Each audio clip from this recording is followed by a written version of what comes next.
Selamat malam Pak Robi. Kawan-kawan sekalian, kali ini kita akan bicara mengenai N219, pesawat baru yang dibuat oleh PT Dirgantara Indonesia dan produk kita sendiri dari sejak perencanaan. Nah, kita ketahui beberapa minggu yang lalu, Menteri Perhubungan ada di media, dipublikasikan, Menteri Perhubungan menyerahkan sertifikat tipe N219 kepada PT Dirgantara Indonesia. Nah, ini suatu pencapaian yang harus kita apresiasi. Ini menunjukkan bahwa N219 telah diberikan sertifikasi oleh regulator, dalam hal ini Direktorat Kelaikan Penerbangan dari Direktorat Jenderal Perhubungan Udara, Kementerian Perhubungan.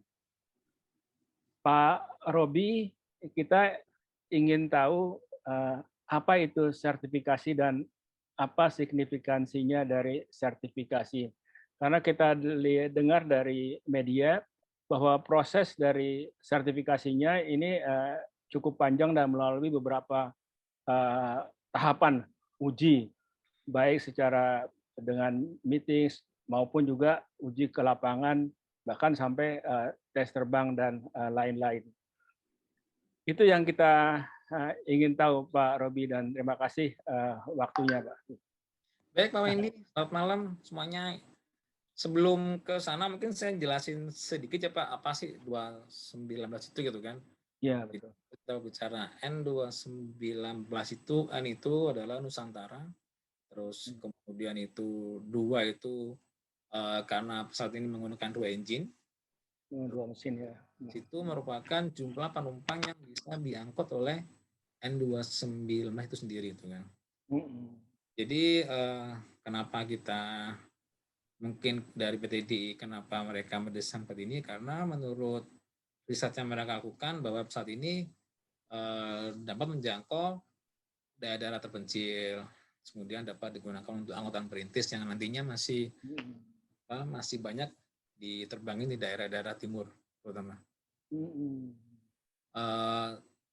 Coba nanti saya bercerita terkait proses dari dulu kita bercerita sebelum Kementerian Perhubungan memberikan sertifikat tipe kepada PT Dirgantara Indonesia. Saya share dulu ya Pak. Ya, Pak Robi. Saya berbicara terkait garis besar, kenapa sih pesawat ini harus disertifikasi dan seperti apa sih prosesnya dan bagaimana kita mengujinya. Oke, saya bercerita bahwa dalam program sertifikasi N219 yang kita jadikan bahan perbincangan malam ini, di mana prosesnya kita meminta PTDI, bukan kita meminta, tapi regulasi meminta untuk teman-teman PTDI dalam hal ini sebagai aplikan, yaitu PT Dirgantara Indonesia, mereka harus menyiapkan dokumen certification, mereka harus menyiapkan untuk dokumen conformity-nya, mereka harus menyiapkan untuk pengujian lab maupun ground test-nya. Terus yang terakhir, mereka melakukan uji terbang dari semua yang desain yang mereka sajikan. Jadi untuk mendukung proses dari dokumen certification, dari conformity, dari lab, sama ground test, kemudian flight test, terus kemudian kita berbicara mengenai kualifikasi komponen, dari kursi yang akan mereka pasang, dari sistem avionics yang akan mereka gunakan. Kita melakukan semuanya sebagai satu bagian proses sertifikasi dari N219, Pak Wendy. Nah, untuk mendukung itu, akhirnya mereka membangun 2 prototyping gitu. Jadi di sini ada prototype desain 1 dengan registrasi PKSDT, warna putih seperti ini. Terus kemudian prototype desain 2 dengan registrasi PKSDP. Ini dulunya masih warna hijau ya Pak, gitu. Jadi PD1 juga dulunya warna hijau, terus kemudian untuk keperluan terbang perdana akhirnya pas roll out dicat putih. Sekarang pun akhirnya PD2 ini sudah dicat putih. Jadi background yang di belakang saya ini merupakan PD2 Pak gitu. Ya. PD1 ini mempunyai tugas untuk melakukan pengujian uji terbang. Jadi uji terbang untuk performa pesawatnya. Ini dua-duanya persis sama ya? Dua-duanya persis sama Pak, tapi dua-duanya mempunyai tugas yang berbeda. Oh, oke. Jadi yang untuk dari satu untuk aircraft performance gitu kan. Jadi berbicara pengujian dari pesawat terbang, dia harus bisa landing sejauh berapa meter, kemudian take off sejauh berapa meter, terus kemudian ketika engine mati satu, dia juga harus bisa dikontrol. Oke. Ketika di darat, ketika dia di udara, terus kemudian dia juga melakukan pengujian stall untuk menguji sampai batas mana sih pesawat ini punya speed minimal yang dia bisa harus maintain supaya dia bisa dikontrol. Ya. Kemudian PD2 kita bicara terkait sistem, jadi PD2 seperti yang tadi saya bilang ada kursi, ada avionik. Jadi seolah-olah nih pesawat ini udah siap untuk terbang. Maskapai atau operator nanti akan mengoperasikannya. Jadi di PD2 ini sebagai wahana untuk sistem yang akan diuji, yang nantinya akan dipasangkan di N219. Iya. Nah, bentuk-bentuk pengujiannya sebagian besar kita lakukan di Bandung, di PTDI, Pendidikan Indonesia, dan sebagian kecil lainnya kita melakukan kualifikasi komponen di luar negeri. Contoh untuk fuel system kita melakukan kualifikasi di Senggono-Bona, terus kemudian landing gear. Untuk saat ini kita belum bisa membuat sendiri landing gear Pak Wendy. Jadi kita masih landing gear itu kita bicara SI di sini Pak. Landing gear jadi kita bicara ban, kita bicara strat gitu Pak di sini. Landing gearnya saat ini kita belum bisa membuat sendiri untuk landing gearnya secara sistem. Dari stratnya, dari rodanya, dari strat, saya kira install ke pesawatnya kita belum bisa membuat sendiri gitu. Jadi kita melakukan kualifikasi ke Egeman saat itu, yaitu vendor di Jerman. Meskipun event Boeing ataupun Airbus, dia juga mempunyai vendor-vendor. Jadi dia nggak membuat landing gear sendiri, dia tidak membuat engine sendiri, membuat kursi sendiri. Jadi vendor. Jadi kita ceritanya working together lah. Ceritanya di sini. Jadi vendor ini membuat landing gear, vendor ini menyiapkan engine, vendor menyiapkan propellernya, karena di seluruh belahan dunia pabrikan tidak membuat ini menjadi satu gitu. Itu kan cost-nya terlalu tinggi, waktu juga terlalu lama untuk melakukan mereka development itu.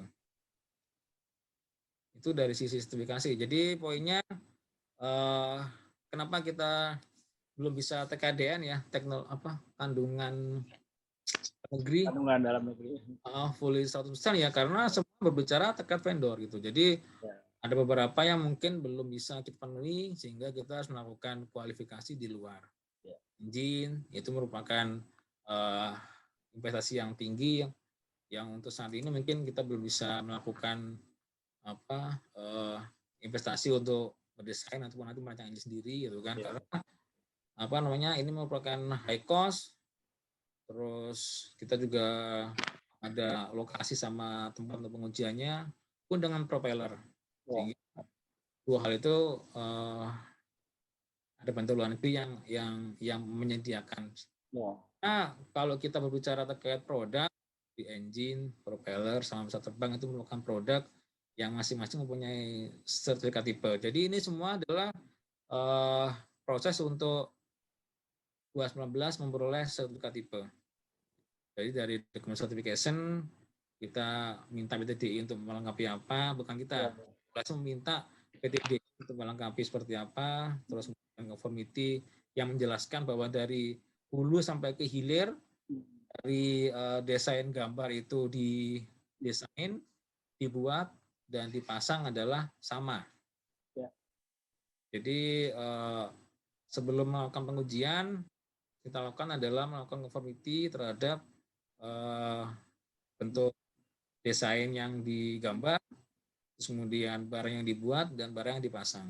Sehingga kita bisa meyakinkan bahwa dari apa yang didesain sama apa yang dipasang itu adalah sama. Mungkin seperti itu Pak Wendy dari proses sertifikasi. Kemudian kita melangkah ke sisi historical dari apa yang pernah kita lakukan di 2019 itu sendiri. Satu terkait untuk pengujian aircraft noise. Jadi ini merupakan, kalau menurut referensi yang saya baca, merupakan ini bentuk program sertifikasi yang pertama kali dilakukan di sini di Indonesia. Mungkin ini satu-satunya yang kita lakukan sendiri itu, dari kita mendevelop pengujiannya seperti apa, di mana kita melakukan proses untuk setting dari alatnya seperti apa, surveinya bagaimana. Jadi semua ini juga satu bagian yang kita bangun sendiri dengan aturan yang disepakati secara internasional. Dalam ini adalah AQ 16 volume 1. Kemudian kita terjemahkan ke dalam CSR 36 di sini. Sehingga kita melakukan pengujian 2019 di Solo saat itu. Kenapa kita pilih Solo? Karena secara aturan Bandara Solo dimungkinkan untuk melakukan pengujian sertifikasi untuk noise dari N219 ini sendiri. Pak Robi, ini kan saya awam nih. Jadi noise ini kan maksudnya kita uji apakah si pesawat itu memberikan kebisingan kepada apa yang namanya sekitarnya itu melebihi apa tidak batasan yang ditentukan, kira-kira gitu ya? Sepakat Pak. Ya. Jadi di aturan juga ada berbicara bahwa ada nilai maksimal yang tidak boleh dilebihi oleh N219 ketika kita melakukan program sertifikasi untuk tes noise di sini. Tes noise ini adalah kebisingan yang ditimbulkan di luar, jadi bukan di dalam cabin, tapi ini berefek ke lingkungan sekitar. Jadi ketika ada pesawat kan mesti ada noise yang muncul karena suara dari baling-baling atau suara dari mesin jetnya. Nah, kita di situ. Karena satu sisi kita juga berbicara teknologi, tapi satu sisi lain sisi teknologi tidak boleh mengganggu lingkungan yang ditinggali sama kita di sini. Jadi kita tidak boleh mengganggu kenyamanan dari penduduk sekitar bandara gitu Pak. Makanya kita melakukan pengujian ini untuk tes kebisingannya. Ini yang gambar awal merupakan kita survei awal. Jadi kita survei lokasi, kita menentukan titik posisi penentuan mikropnya di mana. Ya. Dan nanti kita melakukan planning untuk flight path-nya terbang dari 219 itu di mana. Ini awal. Papan putih ini Pak ini merupakan papan putih di mana kita meletakkan mikrofon untuk mengukur noise yang ditimbulkan oleh 219 itu sendiri. Oh, kita terbang melintas gitu Pak. Iya. Oke, terus kemudian dari sisi historical lain yang sudah pernah kita lakukan adalah flutter. Flutter di sini ini merupakan pengujian pertama kali dari semua program sertifikasi untuk flutter. Dulu seingat saya, menurut cerita Pak Robi, ini kan kita awam nih, flutter tuh mungkin sayap gitu ya? Iya benar, flutter itu merupakan sayap goyang. Kan nanti ketika kita melihat pernah naik pesawat, jadi suatu ketika kan ada turbulensi kan sayap ini Pak Wendy bergoyang kan di ujung tuh. Bergoyang eksitasi kan karena mungkin turbulen atau mungkin efek dari speednya. Nah, di sini kita menguji ketika ada efek seperti itu pesawat ini masih bisa kita kontrol. Ketika ada getaran flutter, sayapnya bergetar, ini masih bisa kita kontrol sampai pesawat masih terbang terus kemudian bisa landing dengan selamat di sini. Tanya Pak. Ini kita laksanakan dalam waktu 2 minggu. Kenapa kita waktu 2 minggu? Karena kita juga harus mempersiapkan dari sisi safety juga Pak gitu, ketika nantinya flutter ini ada apa-apa dengan pesawat ini, kita udah siap dengan SAR dan sebagainya. Terus kita juga perlu pesawat chaser di sini. Di atas ini ada 2 pesawat Grop dari TAU sebagai chasernya kita saat itu, yang akan memantau dari luar, yang mengikuti semua gerakan penerbangan dari 219 ini ketika melakukan tes flutter di sini. Oh, maksudnya chaser itu jadi pesawat ini N219-nya lagi gitu. Terus ini ada 2 pesawat yang mengikuti gitu ya, Ya, melihat dari. jadi di depan itu ada 219, kemudian ada berapa mile di sini ada, atau berapa meter lah Pak kalau kita di ground ya, itu ada pesawat Grop di sini yang pergerakan dari 219 ketika kita melakukan pengujian flutter di sini. Jadi akan kontak ke si pesawatnya, akan kontak ke towernya. Kalau ketika flutter semua nggak ada abnormal, semua masih bisa dikontrol, nggak ada tanda-tanda bahwa nanti flapnya terlepas atau seperti apa. Kan kemungkinan kita di sini kan tesnya cukup berbahaya, Pak Wendy atau pengusaha sekalian. Karena apa? Ketika mengatakan flutter kan ada kemungkinan karena eksitasi sayapnya bergetar gitu Pak. Bila-bila kendali ini itu bisa lepas katanya Pak. Nah, pengujian ini itu memastikan bahwa desain yang dibangun oleh PTDI dan yang kita lakukan sertifikasi itu memenuhi apa yang diminta sama regulasi.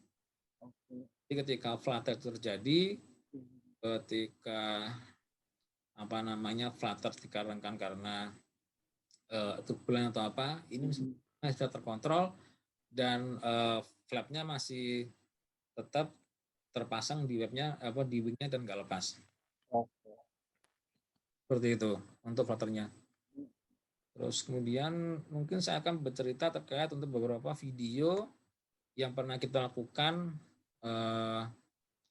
dalam proses sertifikasi 2019 di sini. Silakan Pak Rabi. Videonya ini menceritakan beberapa cerita terkait stall karakteristik. Di sini kita bicara pesawat ini mempunyai speed berapa atau speed minimal berapa, dia masih bisa dioperasikan.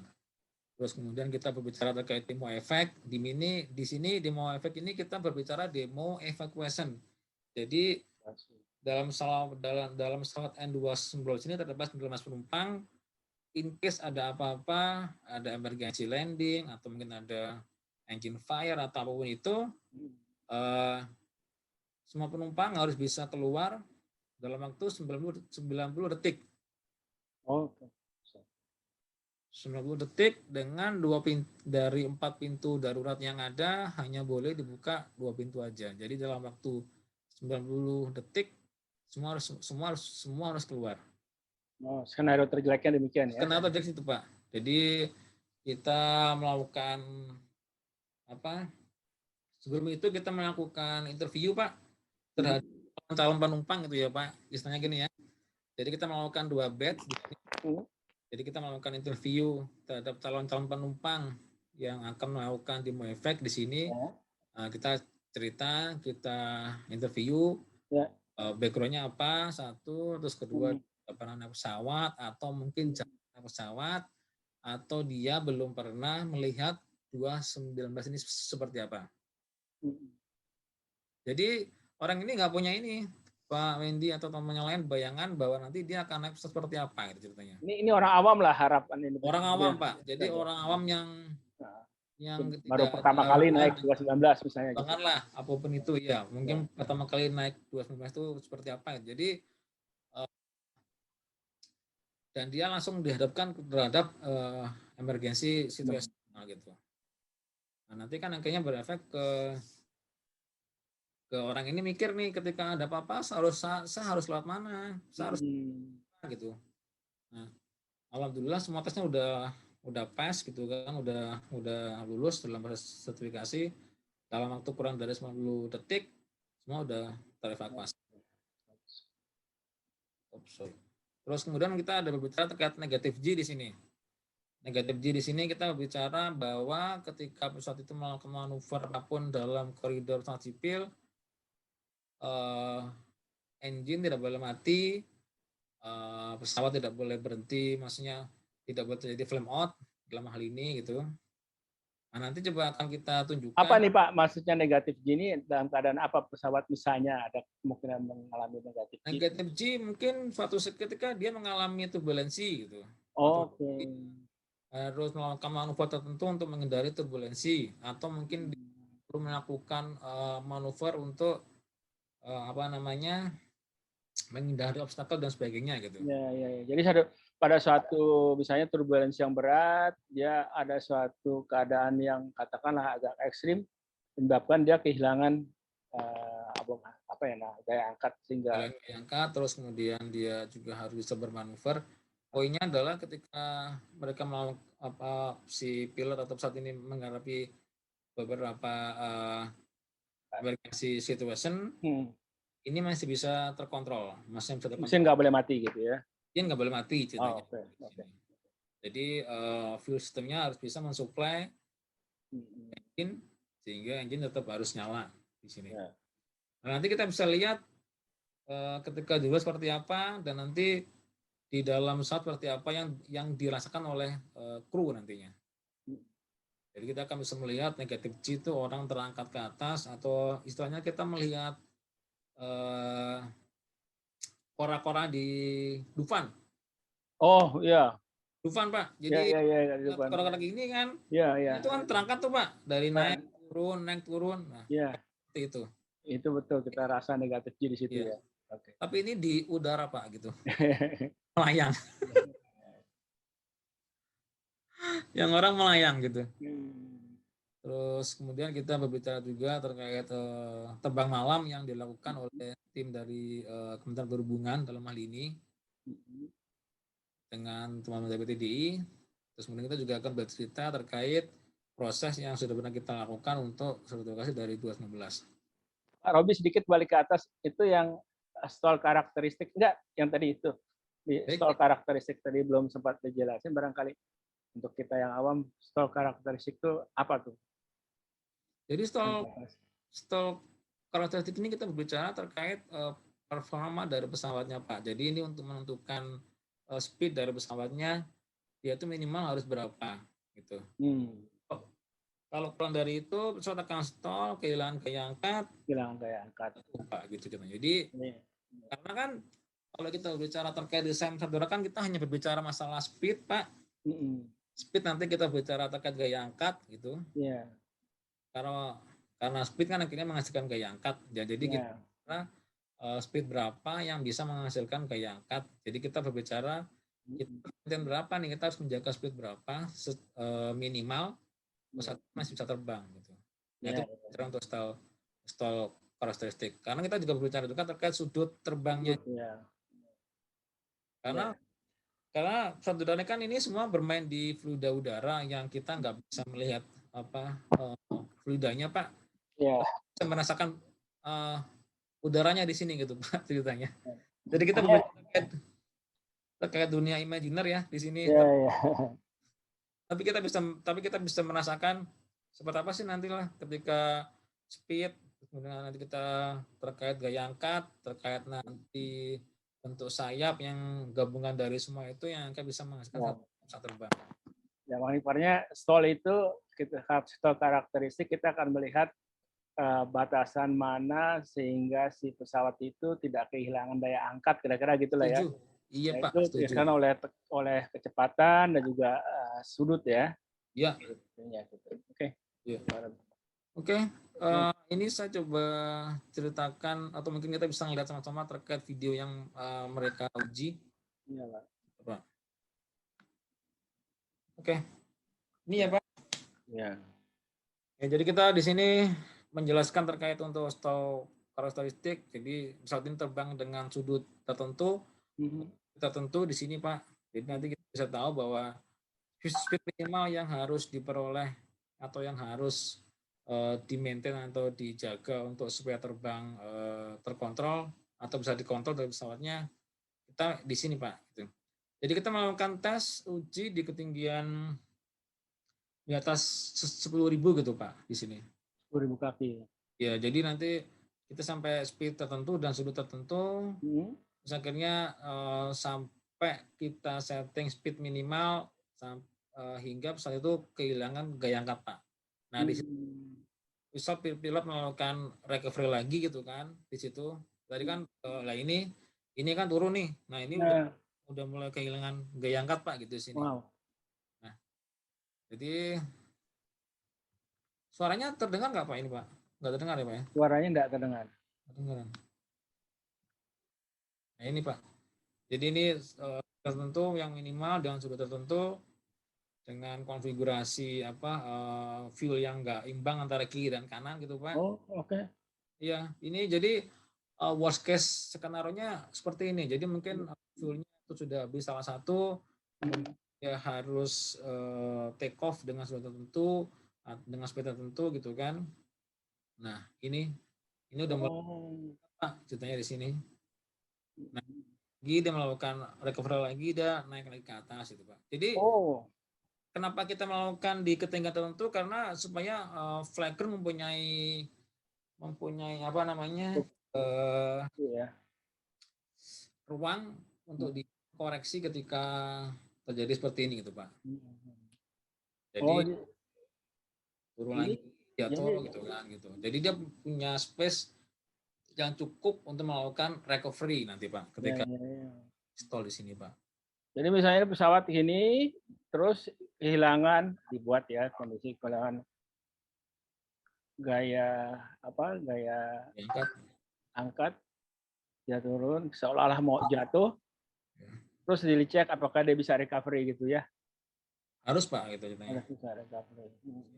Jadi kita melakukan di ketinggian tertentu karena untuk margin flight crew melakukan recovery ketika dia mengalami stall, Pak. Gitu. Oh, ngeri juga ya. Pak, pilot tesnya ini apa nih? Pilot test dan siapa di dalam ini? Pilot. Ini masih teman-teman PTDI yang melakukan gitu. Flight testnya dari PTDI, terus di belakang ada FT, Pak, Flight Test Engineer. Jadi ini menulis atau melihat data yang diperoleh ketika mereka melakukan pengujian ini. Speednya berapa gitu, Pak. Sebenarnya nanti force untuk melakukan si pilot melakukan inputan untuk force hingga flap turun itu berapa, semua tertulis, Pak, nanti di data ini dan ditelemetrikan ke ground station di sini. Pantau terus di ground station ya, di semua ya. Ya, jadi mirroring apa yang ada di pesawat. Gitu. Oke. Jadi mirroring semuanya ya, Pak, ceritanya. Jadi apa yang indikator yang dibaca di oksigen pesawat kebaca juga di ground ya. Jadi indikator apa yang terbaca di pesawat, itu di ground. Force berapa yang diterima pedal gitu, banyak pedal untuk defleksi rudder, kemudian nanti force untuk memutar live itu juga ada ceritanya. Jadi semua terukur dan semua terrekod gitu kan, karena kalau kita bicara sertifikasi kan kita harus menunjukkan data di sini ceritanya. Jadi apa yang ada di sini semua terekam dan terekod untuk sebagai bahan untuk proses sertifikasinya. Seperti itu. Kemudian kita ada lagi terkait negatif G di sini.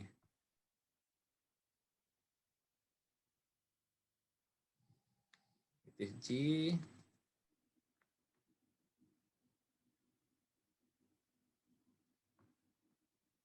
Ini bisa dilihat nggak, Pak?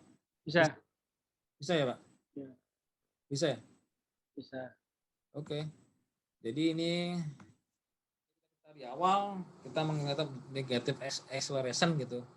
Jadi pesawat naik dulu sampai ketinggian tertentu gitu kan. Sampai nanti dia bisa turun untuk memperoleh negatif G itu, Pak, ceritanya. Sampai -1 kalau salah kemarin.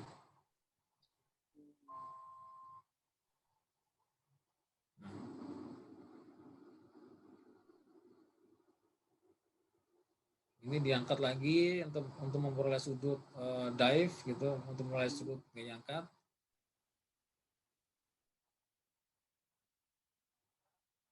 Nah, langsung turun ke bawah dia. untuk Oh. memperoleh negatif G, Pak. Jadi mirip kora-kora gitu, Pak. Jadi kita ke atas dulu kan, langsung turun gini, Pak, gitu. Ya. Jadi apa yang namanya negatif G ini kalau kita naik bandingin Bapak bilang kora-kora atau naik dengan jet Iya, coaster, seolah-olah kita ini apa ya namanya kehilangan gaya tarik. Jadi si pesawat itu lebih turun, kita kayak melayang lah gitu, iya, ketinggalan di atas itu kan. iya, iya. Jadi kalau kita di bawah kan 1G ini, Pak, ya. Jadi kita bisa melangkah ke sini gitu kan gitu. Nah, di sini kita minus G, jadi apa yang nanti dirasakan di kokpit nanti kita tunjukkan juga gitu kan, bahwa nanti mereka mengalami negatif G, dia terangkat gitu, Pak, dari tempat duduknya. Makanya Terangkat ya. terangkat ya. Makanya di sini flight crew harus memakai seat belt, Pak, gitu. Jadi yang fully yang mengikat mereka sampai ke kursinya, karena ketika mereka melakukan negatif G ini kan soalnya melayang gitu. Mengalami negatif G kan dia tidak mengalami gaya G kan, sehingga dia terangkat ke atas gitu. Karena kalau udah zero kan dia melayang, Pak, gitu. Minus gitu, Pak, ceritanya. Kita coba tampilkan cerita dulu ketika di dalam kokpit gitu kan. Ya. Oke. Nah, ini pilot mengambil posisi kan untuk pesawatnya tadi terbang ke atas. Nah, ini udah melakukan terbang ke atas. Ini tarik ke atas pesawatnya, sticknya ke atas, terus langsung diturunin. Nah, ini mengalami negatif G dalam waktu sekian detik, seperti yang diberitahu sama regulasi. Kita berbicara, oh ini data masih kurang, kita harus melakukan pengujian lagi. Ya kita melakukan pengujian lagi di sini, Pak, ceritanya. Karena ini kan masih kontrol di bawah nih katanya. Soalnya kita angkat dulu ke atas, terus turun ke bawah. Terus kita tarik lagi gitu.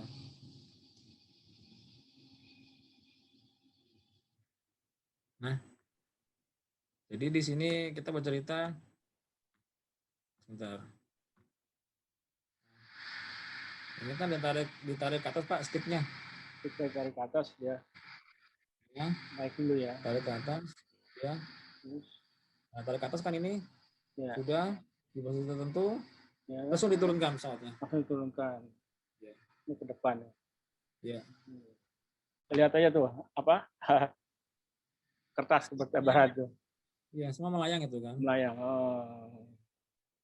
Karena kita melakukan negatif acceleration di sini ceritanya. Jadi untuk memastikan bahwa ketika mengalami kondisi seperti itu, pesawat bisa dikontrol, engine tidak mati gitu kan. Berarti kan kalau engine tidak mati, semua sistem pendukung dari pesawat terbang ini juga berfungsi dengan baik dan benar gitu, Pak. Ya. Sistem masih bisa mensuplai pressure ke engine, tidak mati di sini ceritanya. Ini pilot test pilot dari teman-teman TNI AU. Ini FTE dari teman-teman PTDI di sini.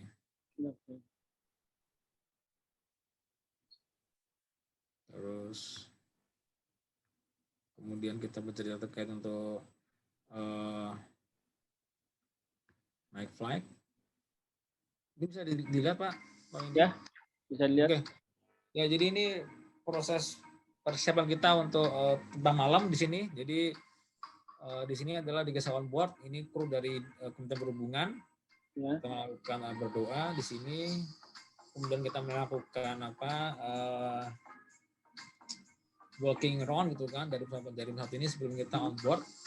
Jadi ini merupakan avionik dari 2019 di sini. Nah, ini merupakan layout dari kursi penumpang dari 2019, Pak, gitu. Jadi ini layoutnya seperti ini. Nanti ketika pesawat ini akan terbang operasional, ini teman-teman FTE yang melakukan pengujian untuk naik flight dari 2019 gitu.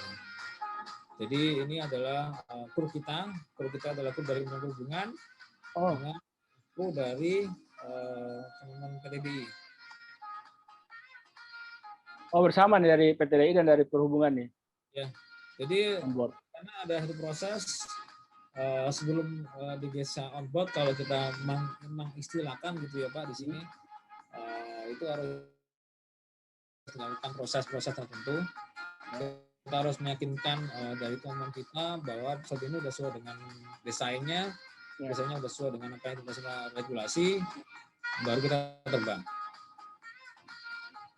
Ini di Bandara Hussein Pak di Bandung. Jadi ini merupakan proses terbang malam pertama kali digeser on board untuk 2019. Oke. Gitu. Ini di Hussein, Bandara Hussein. Ceritanya. Dia udah landing. Oke.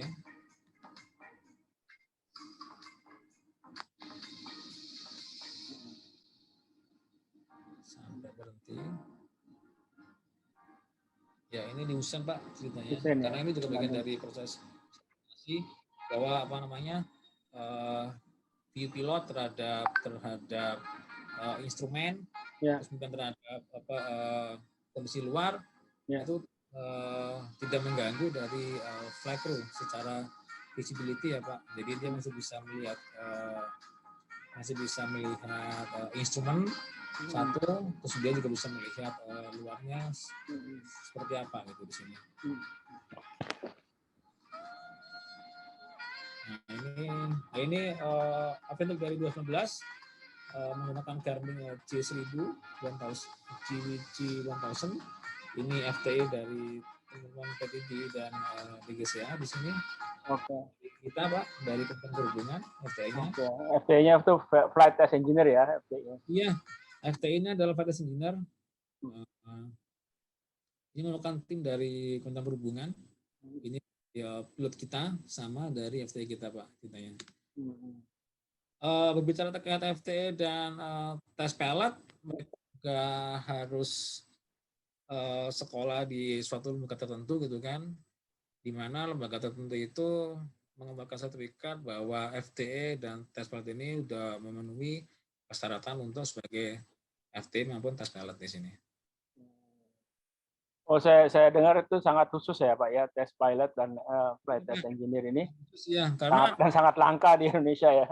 Sangat langka di Indonesia Pak gitu. Di sini Kementerian Perhubungan mempunyai 3 set kru Pak untuk tes pilot sama FTE di sini, flight test engineer. 3 set itu artinya satu set itu dia sepasang ya, satu tes pilot sama FTE ya. Sepasang, jadi yang sekarang masih aktif ya Pak. Jadi mungkin dulu kita pas zaman 250 kan ada sekolah yang kita sekolahkan juga banyak tuh. Jadi untuk FTE sama tes pilot gitu. Ini kita proses regenerasi dari Kementerian Perhubungan menjang program ini. Mereka juga harus mempunyai semacam ijazah untuk tesnya sama FTE-nya. Karena kalau mereka tidak mempunyai itu, kita tidak mempunyai resources yang cukup untuk melakukan proses sertifikasi secara mandiri gitu, di sini. Ini tertentu ya Pak, dia sekolahnya tahap mana nih, di Amerika, Kanada, atau di Eropa? Gitu.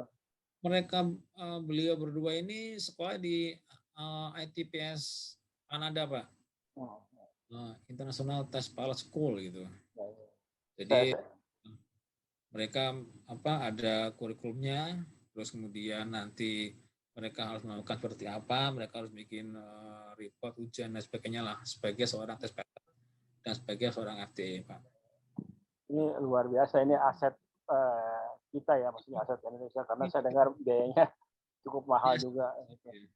Ini aset bangsa, dan Bapak lihat ini semua juga masih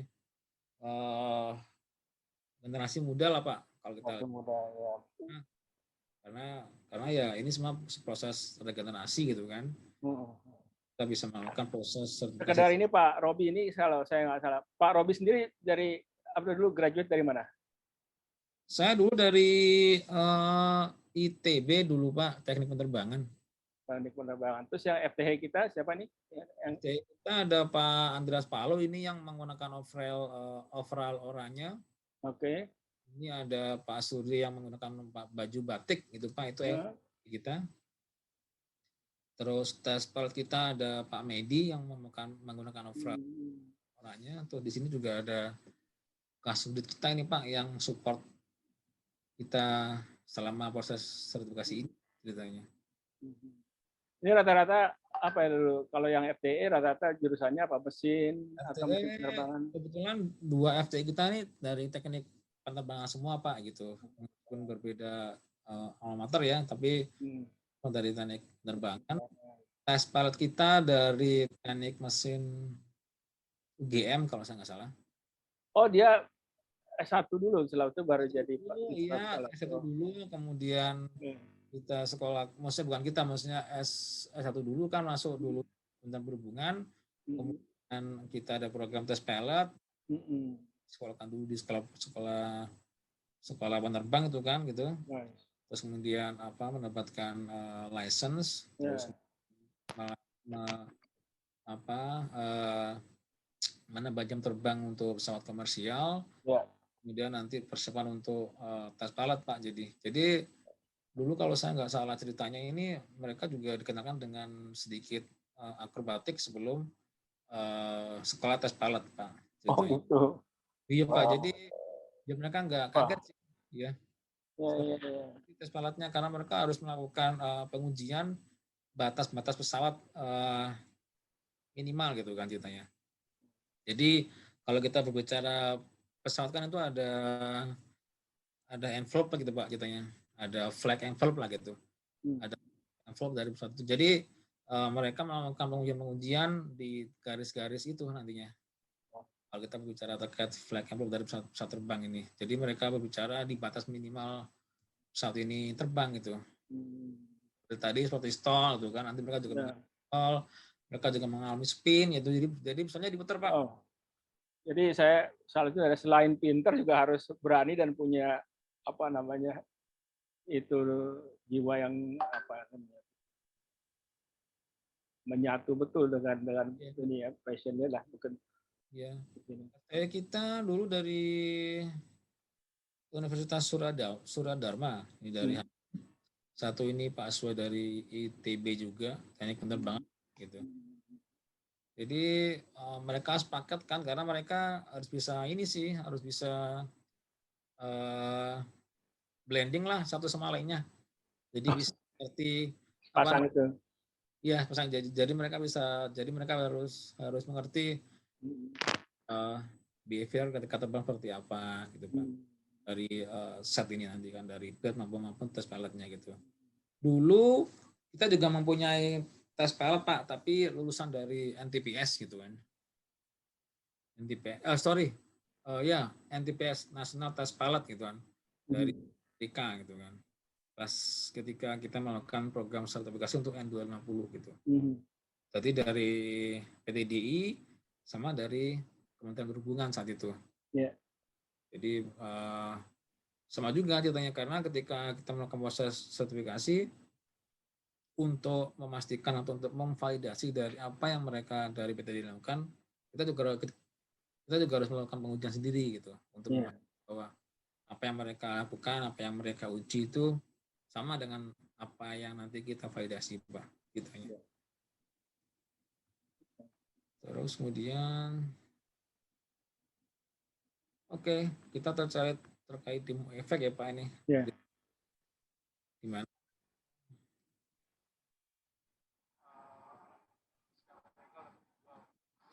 Nah ini Pak, ini persiapannya. Oke. Nah, jadi ini apa namanya? Ini orang-orang tadi yang kita interview gitu kan? Bahwa mereka tuh belum pernah naik pesawat ini, mereka nggak tahu kayak gimana gitu Pak.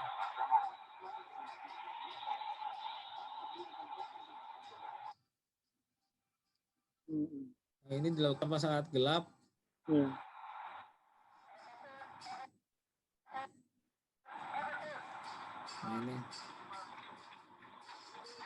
Nah, ini bisa dilihat Pak, secara waktu nanti berapa detik mereka semua itu bisa keluar. Jadi mereka harus bisa buka jendela, ini dari Flyco apa mengkoordinasikan dari penumpangnya apa aja yang mereka harus lakukan itu kan.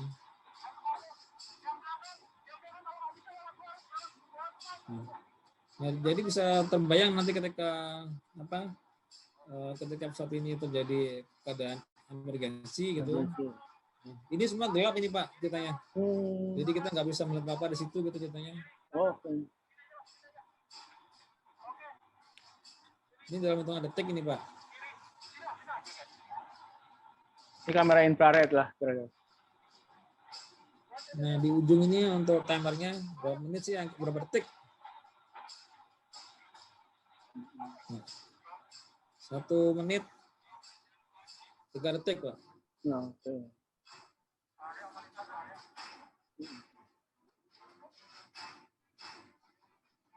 Kita melakukan 2 kali proses demo evac di sini. Ya.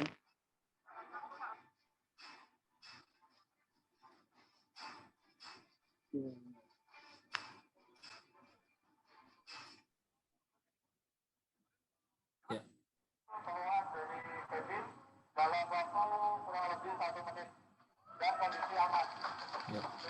Ini setelah tes Pak. Jadi kita melakukan review. Kita melakukan 2 kali tes saat itu dan dua-duanya juga PES gitu Pak.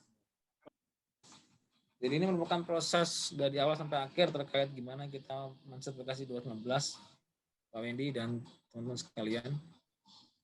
Ini kita berbicara terkait untuk conformity Pak tadi yang saya Ya. Nah ini kita memberikan kita melakukan inspeksi dalam hal ini bahwa dari gambar yang dibuat, dari gambar yang desain, dari gambar yang dibangun, diproduksi dan nah ini kita melakukan juga proses conformity di sini. Kita rapat dengan conformity ini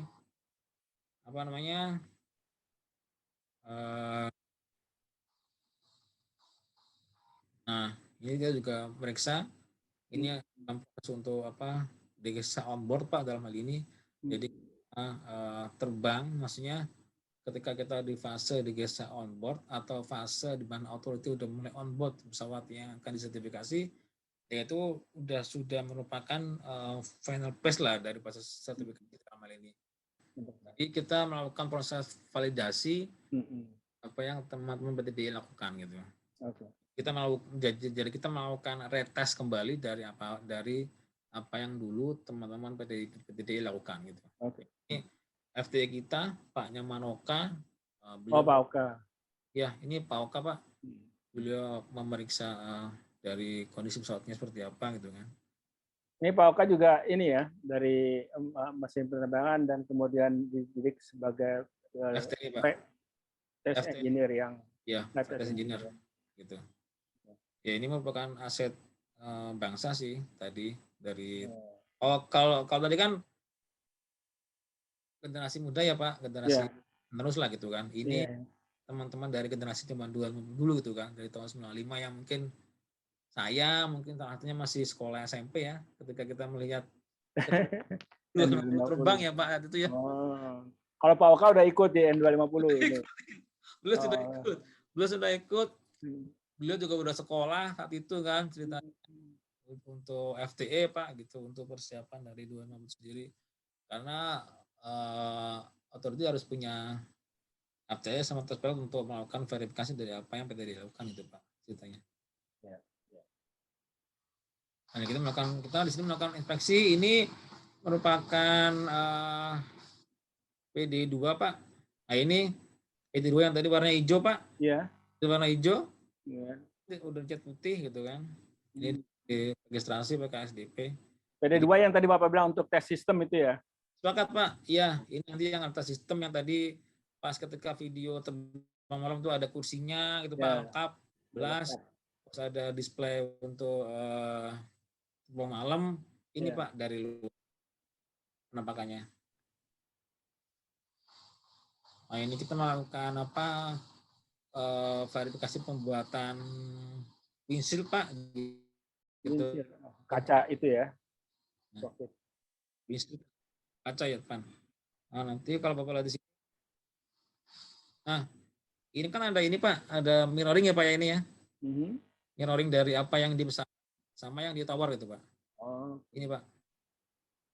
Ini ada kecil sih ya. Ini tadi ada posisinya seperti apa. Ini posisinya dia lagi belok, lagi terbang level. Nah, ini kita diskusi panjang di sini, tarik ulur. Ini tim dari Kementerian Perhubungan Pak. Dari semua panel di sini.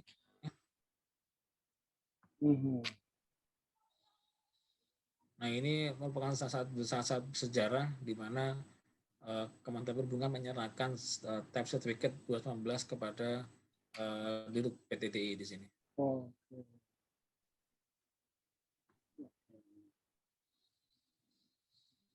Sebenarnya acara di Lapan, karena kan Lapan sebagai apa project owner ya Pak. Project owner ya. Jadi itu seperti apa?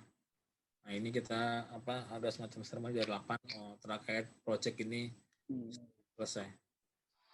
Kita ada 2 proses di sini.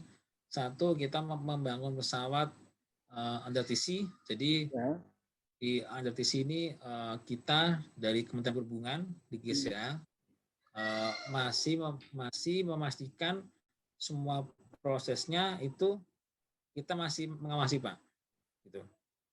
Jadi dari hulu ke hilir kalau untuk proses under TC jadi under type certificate jadi under type certificate yang kita serahkan ke mereka apa namanya kita mengawasi langsung Pak di sini. Itu metode pertama. Nah metode kedua itu ada namanya PC itu kan production certificate itu. Jadi kalau kita sudah menerbitkan PC production certificate di sini bahwa akhirnya si pabrikan ini bisa memproduksi sendiri tanpa kita awasi. Maksudnya ini kita nggak mengawasi day by day gitu Pak kitanya. Tadi kan kita mengawasi day by day ya untuk yang under TC gitu kan. Kalau kita proses PC kita menyetujui prosesnya, kita menyetujui quality control seperti apa, gitu kan, sehingga kita bisa menggunakan PC di sini dan itu bisa dibuat oleh si pabrikan untuk pesawatnya dan dijual. Tadi dari keterangannya Pak Robi saya katakan ini 100% produksi kita, produksi dari desain, produksi anak bangsa sendirilah. Bahwa ada beberapa komponen-komponen itu dari vendor-vendor tertentu, itu memang hal yang lazim di industri pesawat. Siapapun, baik Boeing maupun Airbus, tidak ada satu pabrikan yang membuat dari A sampai Z. Ini kan pasti engine ke beberapa vendor, landing gear ke beberapa vendor, avionik ke beberapa vendor. Dan yang model kayak kita bikin gini kan, ya itu tadi saya bilang lazim di mana-mana. Yang dilakukan pesawat di Jepang juga lagi bikin, di Cina juga bikinnya kurang lebih ya juga seperti kita juga lah vendor juga punya. Tapi desain siapa yang melakukan desain, siapa yang melakukan perancangan sejak awal itulah yang kita bilang kita produksi ya Pak ya. Karena kan kemudian kita yang bisa mendekte vendor. Oke, kamu bisa mensuplai landing gear, tapi yang saya mau landing gear kayak begini, gitu kan ya Pak. Jadi kita yang menentukan spesifikasi. Iya Pak. Ya, jadi kita yang berdesain, kemudian kita yang menentukan spesifikasinya dan kita yang menentukan gambarnya Pak gitu. Katakanlah gear itu kan kita minta yang seperti ini. Jadi landing gear-nya harus menampilkan MTW sekian, dia harus bisa landing di aja gitu kan. Nah, itu kan ada tes tersendiri Pak. Dan ketika itu dilakukan oleh pabrik terlalu mahal. Makanya kan ada vendor yang melakukan. Nanti untuk waktu kan juga bisa dipersingkat itu loh Pak. Ketika kita ternyata bisa gitu kan gitu. Kalau kita mendesain dari preset tadi itu Pak, kosnya terlalu tinggi, kemudian dari waktu juga akhirnya kita harus mengalokasikan beberapa resources kan untuk membuat itu dan melakukan proses sertifikasi lagi gitu. Makanya benar tadi Pak, itu semua gila kita ada yang kita buat sendiri, ada yang enggak kita buat sendiri gitu itunya. Jadi saya ingin mengklirkan ini bahwa jangan sampai ada sebagian orang mengatakan bahwa ini buatan itu komponen-komponen ini buatan dari luar sih sehingga TKDN-nya cuma sekian. masalah mendesain pesawat, membuat pesawat, tidak ada yang TKDN-nya, katakanlah TKDN itu 100% dibuat oleh satu negara. Nggak ada ceritanya seperti gitu. Jadi kita Ya, tolong kita sepakat mendudukan ya. konsepsi TKDN ini secara proporsional gitu. Jadi Proporsional, benar Pak. ya, Ya, even Boeing pun dia juga untuk landingnya juga disuplai dari negara lain. Setahu saya dari BRL itu kalau nggak salah dari Italia. ya, Landing ini apa ya? Jadi mereka nggak buat sendiri gitu ya. ya, Karena ada vendor yang mensupport itu gitu ya. betul, betul. Jadi totalnya nggak ada yang fully 100% itu dibuat sama pabrikan saudara. Betul. Saya sebagai Saya awamnya aja belum. bilang begitu juga Pak Robi, katanya kan kita dengar tuh di media, oh Boeing 737-800 atau Airbus ya 320. Ternyata engine-nya ada engine dari Rolls-Royce, ada engine dari GE, ada engine dari ya macam-macam gitu ya Pak ya. Gitu. Ya. Jadi umum lah jadi seperti begini di tempat lain. Nah, jadi Jadi, kita Pak, harus hargai ini sepenuhnya desain dari dan perancangan dari anak bangsa N219 dan tadi kita lihat bahwa sebagian besar itu adalah generasi penerus. Tadi Pak Robi CS ini kan kurang lebih generasi berikutnya lah setelah tadi Pak Oka itu kan generasi N250 ya. Sekarang generasi N219 Pak Robi. Cek kalau saya salah Pak Robi masuk ITB tahun berapa? 2000. Angkatan ITB itu tahun 2000. Pak, ya. Ah ya, kira-kira usia ya. Jadi yang tadi berperan tuh usia-usia di bawah 40 lah.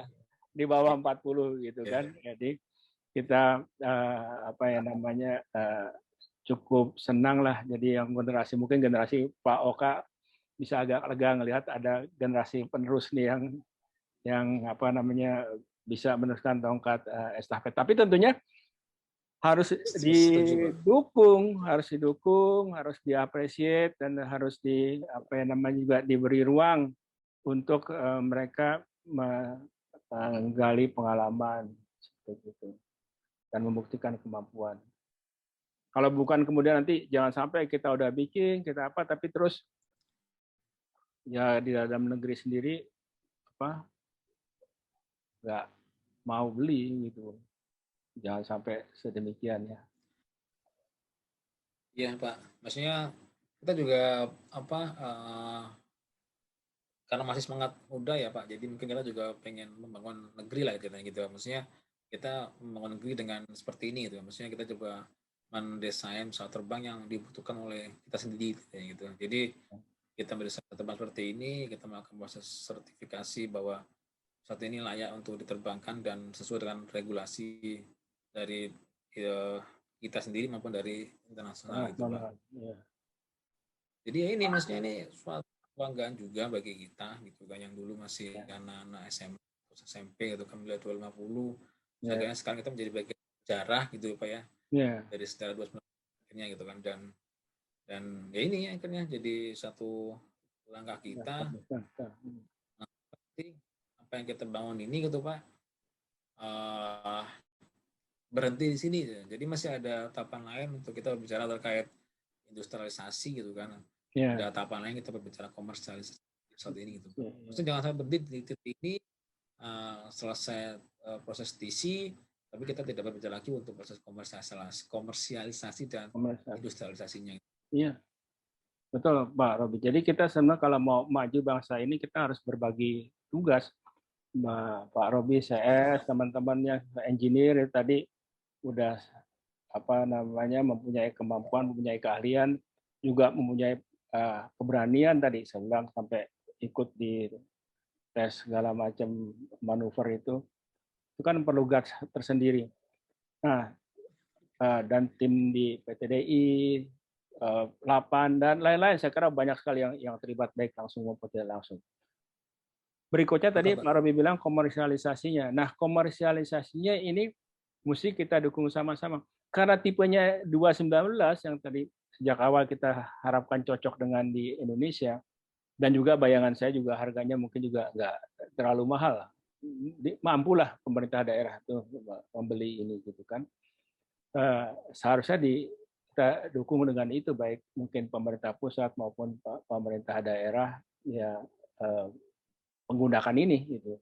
Kalau kaitan dengan kelaikan keamanannya tadi sudah dites, sudah diuji, sudah disertifikasi dengan standar-standar baik dalam negeri maupun secara internasional, baik standarnya, aturannya, maupun orang yang mensertifikasinya mempunyai kompetensi yang diakui dari internasional. Jadi kemudian apalagi maksud saya gitu, tidak ada lagi pertanyaan kita untuk menekan bahwa apakah ini layak apa tidak, sudah bisa dibuktikan tadi, kita lihat prosesnya seperti itu. Jadi ya marilah kita sama-sama mendukung itu untuk kemajuan bangsa kita. Gitu ya Pak Robi, teman-teman yang generasi terus tetap semangat. Makasih Pak. Jadi kita sama-sama sinergi untuk membangun negeri Pak. Tagline kita. Jadi sinergi dari kita, Kementerian Perhubungan, dari teman-teman BTD, dari LAPAN atau dari semua KL yang langsung maupun nggak langsung, kita sama-sama bersinergi gitu Pak. Kita menghilangkan ego sektoral masing-masing itu ceritanya. Karena kita sinergi, karena semua kembali juga ke bangsa kita sendiri Pak. Gitu, ya. Siapa lagi nanti kalau sendiri gitu kan. Kalau kita nggak menghargai, ya siapa lagi nanti yang akan menghargai gitu loh. Maksudnya kan ini tidak semua negara di Asia Tenggara itu kan mampu untuk melakukan proses seperti ini gitu. Dan hanya di Indonesia saat ini yang bisa melakukan itu. Untuk saat ini ya Pak. Ya betul. Kita harus mulai menghargai hasil karya kitanya Pak. Karena kalau nggak kita, siapa lagi yang akan mulai menghargai apa yang kita create sendiri di sini Pak. Dan ini kan ya berikutnya begini, dari Pak Robi itu merintis, nanti generasi yang berikutnya lagi gitu kan, itu sementara kemudian bisa lebih maju, kan harapannya begitu, terus begitu, bahwa kalau satu atau dua pihak tidak mendukung atau mendukungnya setengah hati, maka program besar seperti ini tidak bisa sukses, seperti itu. Ya Pak ya, komitmen kita bersama. Terima kasih sekali lagi Pak Robi, salam kepada kawan-kawan. Terima kasih Pak Wendy. Baik, makasih Pak Wendy. Ya.